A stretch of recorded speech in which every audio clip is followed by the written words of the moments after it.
আসসালামু আলাইকুম। আজকে যে গুরুত্বপূর্ণ বিষয়টি সরাসরি আপনাদের দেখাবো যে আপনার একটা এনআইডি কার্ড দিয়ে কয়টি সিম নিবন্ধন করা আছে। আপনি নিজের রেজিস্টার্ডকৃত সিম এর ডায়াল প্যাডে গিয়ে এটা যাচাই করে নেন।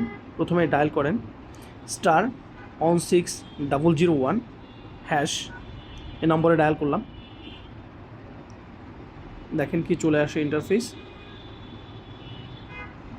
আচ্ছা, এনআইডি কার্ডের লাস্ট 4 ডিজিট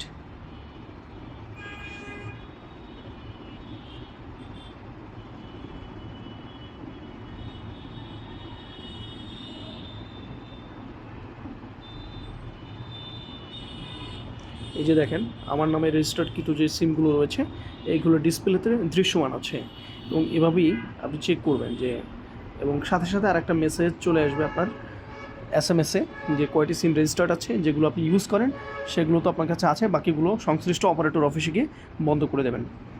ধন্যবাদ সবাইকে।